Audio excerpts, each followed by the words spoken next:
All right, let's get right into it. We're heading back to the 12th century for one of the most dramatic stories in all of English history. It's a story about friendship, about betrayal, and about a brutal murder in a holy place that would shake a kingdom to its very foundations. So picture this. It's December 29th, 1170. We're inside Canterbury Cathedral. It's late afternoon, so it's dark, it's freezing cold.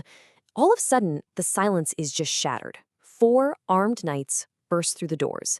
They have a target, the most powerful churchman in England, the Archbishop of Canterbury, Thomas Becket, and they have not come to talk. And what happens next is just staggering. This murder, right at the altar, sends a shockwave across all of Europe. In just 3 years, Becket is declared a saint. And then, only a year after that, the King of England himself, Henry II, is forced to walk barefoot through the streets and let monks whip him as a punishment. Which brings us to the big question, right? Just 8 years before all this king and this archbishop were the best of friends. So how on earth do you get from that to a murder in a cathedral? That's the story we're going to unravel right now. Okay, so to understand the murder, and especially to understand why a king would get whipped by monks, you first have to grasp just how powerful the church was back then. It wasn't just, a religious group, it was an absolute superpower.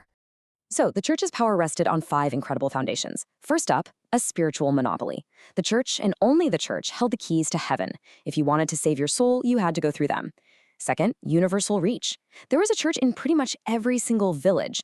Everybody, from the king down to the poorest farmer, was a member. Third, economic power. The church owned about 1/3 of all the land in England and got a tax from everyone. It was unbelievably rich. Fourth, and this one is a really big deal, education and literacy. Think about this. Almost everyone who could read and write worked for the church. This meant that kings needed clergymen to run their governments. They couldn't do it without them. And finally, number 5, international authority. The church was bigger than any one kingdom. It was run by the Pope in Rome, who could challenge any king anywhere. So you see, with these 5 pillars, the church wasn't just a spiritual guide. It was a political giant, an economic powerhouse, and a social force. And defying it, well, that was almost unthinkable. Now let's zoom in on our 2 main characters. We've got King Henry II. He's smart, he's full of energy, and he is obsessed with making his own power as king stronger. And then you have his best friend, his right-hand man, his chancellor, Thomas Becket, who was witty, ambitious, and just brilliant at his job. These 2 were incredibly close. They worked together, they hunted together, they were the best of friends.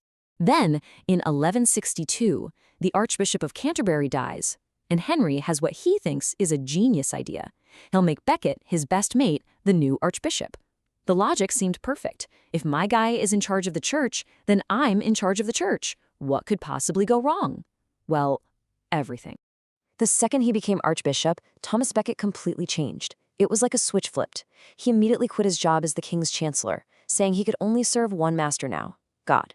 He traded his fancy clothes for a simple monk's robe, and devoted himself body and soul to defending the church's power from the king. Henry's brilliant plan had backfired in the most spectacular way possible. He'd been totally outsmarted by his best friend, and he was absolutely furious. So, the friendship is over. Now it's a feud. And it all came down to one key argument. If someone who works for the church, a clerk or a priest, commits a serious crime, like murder, who gets to put them on trial? The king's court or the church's court? Henry said the king's. Becket said the church's. And neither one was going to back down. In 1164, Henry tried to settle it once and for all. He wrote up a document, the Constitutions of Clarendon, basically a list of rules to give his royal courts more power over the church. Becket was under immense pressure, and for a moment, he seemed to agree, but then, at the last second, he refused to sign it. He knew he was in danger, so he fled England and spent the next 6 years in exile in France. By 1170, they managed to patch together a shaky truce, and Becket came back to England. But he wasn't coming back to make friends. The very first thing he did was excommunicate, basically kick out of the church, all the bishops who had taken the king's side while he was away. When Henry heard about this, he just exploded. In this moment of pure, uncontrollable rage, surrounded by his knights, Henry is said to have bellowed those famous, fateful words, "Will no one rid me of this turbulent priest?" Now, maybe it wasn't a direct order, but 4 of his knights certainly took it as one. They got on a boat and set sail for England straight away. They found Becket in Canterbury Cathedral on that cold December evening.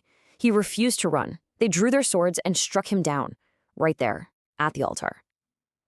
The news spread like wildfire. The Archbishop of Canterbury murdered in his own cathedral. The outcry across Europe was deafening, and all the blame landed on one man, King Henry. Henry's angry outburst had created a catastrophe, and now the full, immense power of the church was about to come crashing down on him. The consequences for him would be severe and very, very public. The public reaction was so huge, so immediate, that Becket was made a saint in 1173. That's just 3 years after his death.